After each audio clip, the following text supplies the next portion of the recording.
What's going on, everybody? We're back. We got Gary, we got Brandon. Whole crew's here. So, we're gonna predict some playoff action. Brandon, could you get us into that? Well, I definitely can. We got some pretty big games going on this week. We got the divisional matchups. We got Atlanta, Seattle. We got KC, Pittsburgh. Houston, New England. In the final game, we got Dallas, Green Bay. Let's get started. We're gonna start with New England, Houston. Who you guys taking and why? New England because they're they're all right. Right, They've just had a 2 little weeks bit, to yeah. prepare, and they're a pretty good team, I guess. Right, well exactly. coached is what I hear. What about you, Garrett? Well, I'm going to take the just kidding. I'm going to take the Patriots by 2 touchdowns, but that doesn't tell the game is going to be very close till the fourth quarter when Brady decides to wake up. Try. And I'm going to second that. I'm going to say it's going to be close until halftime, which then they will pull away. Make those adjustments. Exactly. Texans, and then it's just the Texans' offense just can't keep up. Yeah, I don't think Brock Osweiler will be able to keep up with Tom Brady. It's just not happening. That offense. Coverage players aren't the greatest either. They have Jonathan Joseph, and that's it. They have a good front seven, bad coverage players, in the secondary. So that's where I think New England. Now I love Jadeveon Clowney. Like you've said many times, he doesn't impact as much on the box score, but he has more of an impact than people think. Drawing double teams, you always have to stay aware. But if J.J. Watt was playing, this would be a completely different game. Yeah. But I'm he still changes the whole game. He does. So I'm going to take New England in this one. Yeah, they would be a good team this year. I mean, they made it to the playoffs still without him. If he was on their team, then that'd be a scary team. Yeah, absolutely. That's your $100 million man. So, moving on from that game, we're going to move on to Atlanta, Seattle. Yeah, your Hawks taking on the other Birds. Who you guys taking and why? Jared, I'm gonna let you go. All right, first. I'm taking the Falcons. This is gonna be a close game the whole game. I mean, the Seattle defense, even without Earl Thomas, is scary to me. Right. But I'm gonna take the Falcons. I mean, Matt Ryan. I don't know. I don't want to predict his stats because I'm too good at that. Too good. All right, so I'm gonna take Atlanta, and I don't think it's gonna be a very close game. Matt Ryan playing in a dome is better than any other quarterback playing inside of a concealed environment. And I feel like Matt Ryan's going to throw up 4 touchdowns this week on Seattle's defense. All right. So there's a lot of factors in this game that weren't there last time. Last time, Michael Bennett was out. Cam Chancellor was out. Thomas Rawls was out. So those are 3 big players. Now, this time, no Earl Thomas. But Cam Chancellor's back and healthy. That's scary. Bennett's back and healthy. That's scary. Thomas Rawls back and healthy. Offensive line much improved from last time they played. Now, this is definitely going to be a different game. Also no Tyler Lockett for Seattle, but they signed Devin Hester, and we saw the emergence of Paul Richardson.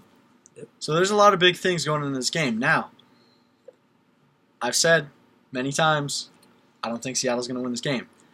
Before I saw last week's game, I said it was going to be a blowout. I think it's going to be a tight game. I think Arizona's going to, or not Arizona, Atlanta. Arizona even in playoffs. Come on, Nick. Atlanta, is going to edge this game by 3 points, and it's going to be late. Okay. I think it's going to be similar late to fourth quarter. Last time they played, and it's right. going to be a bomb to Julio that sets up a field goal, and Atlanta wins it. Got a question for you. Yes. Do you think Cam Chancellor can hold up with Julio? I mean, Cam Chancellor won't be specifically the one on Julio. The Who do you think's going to take that? I think they'll change all night. Oh, yeah. It's going to be just like last time. Richard Sherman's going to get touches on him. Jeremy Lane's going to get touches on him. Do you think Jeremy Lane can hang with Julio? He can contain him. And as Julio much as Jones is going to get his no matter who's on it. There's going to be help. I mean, it's not like it's just going to be Jeremy Lane one-on-one with Julio. There's going to be help. That would be bad. This is Seattle. Sorry, corners, but there's not a single guy in the league that can keep up with Julio Jones for the whole game. So I think they're going to try to force Julio to go inside and let Cam Chancellor take his head off. That's my thought. That would be smart. But, we'll see. I mean, Julio's a great wide receiver. Probably top 2 in the league if you really want to get crazy with it. So yeah, I think that's going to be a very tight game. All right, cool. We're going to move on to the third game, actually, which is Kansas City, Pittsburgh. This is a big one. This is a really big one. This is like some hot wings. Now I'm going to let you guys take this one first because I think my prediction is going to be way different from yours. So you guys go ahead and take it. All right. I'll go first this time. Yeah. So, what I'm looking at this game is I see a kind of inconsistent offense in Kansas City, but a defense that don't know why it works, but it works. It just always works. I look over at Pittsburgh. Le'Veon just played his first career playoff game. and put up and his numbers. third rushing in a single game for the Pittsburgh Steelers. They've got a dynamic offense. You know, you saw Antonio go for that 50-yard screen pass. Absolutely. 120-plus yards on 5 receptions. Le'Veon played his head off. Big Ben is Big Ben. You just and forget defense, how much experience he has. And that defense will lay the wood and force fumbles. Inconsistent Kansas City offense, I don't think they can keep up, which scares me.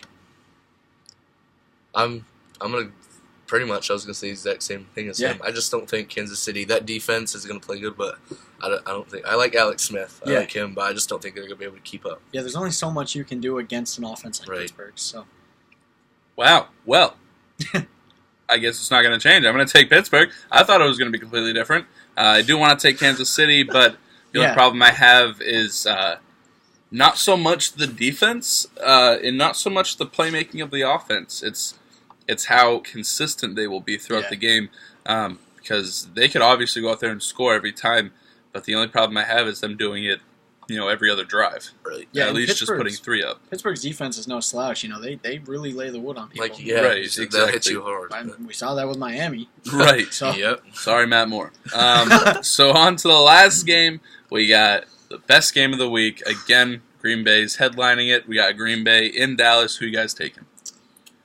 I'll go. You want me to Yeah, go? you I'll can go. go. All right, go. Wow. Well, Go. I'm going to take the Packers in this. Okay. Take the Packers by 2 touchdowns. Packers by 2 touchdowns. Spicy. I'm not going to say the score because I just don't have any idea how the game's going to go, really. Yeah, you do. Shut up. But You know exactly how it's going to go. He knows the score and everything. Yeah. He knows the Sorry. score and everything. Stats, Sorry, but I'm going box to take score. Green Bay. I mean, I think you just need to make me stop laughing.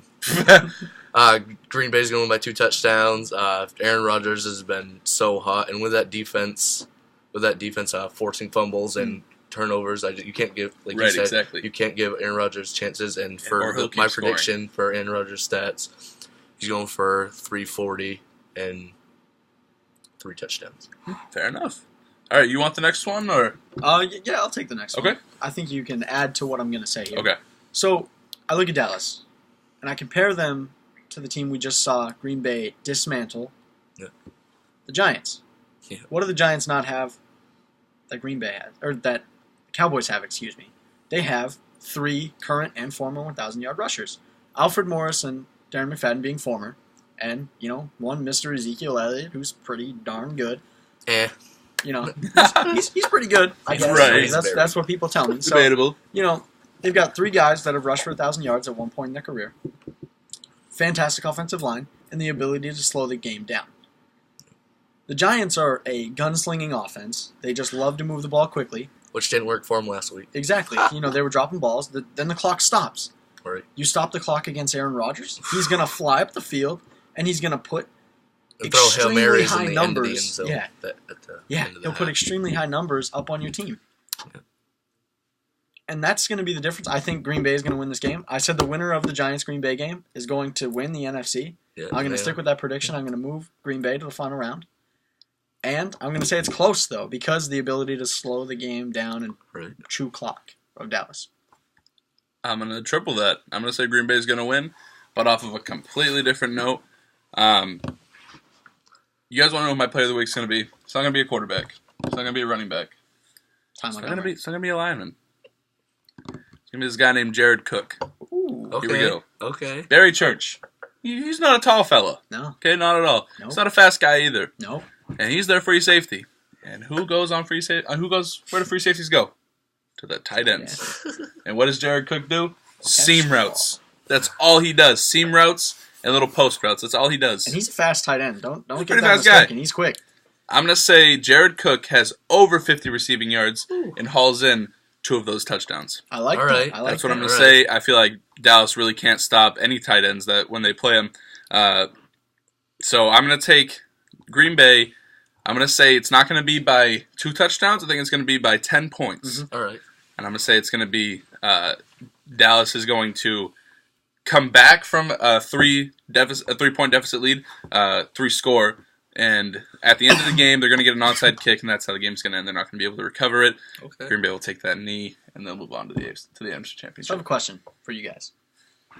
So Is there an update yet on Jordy Nelson, by the way? 2 broken ribs. Yeah, it's looking like he's not. So He's not going to play. Not going to play. How do you think that impacts the Packers? I think you see how I it don't see impacted it. him last game. Aaron Nothing. Rodgers was throwing the ball all over the place. But my thing here is that's when Aaron Rodgers just had the ball the whole time because Right.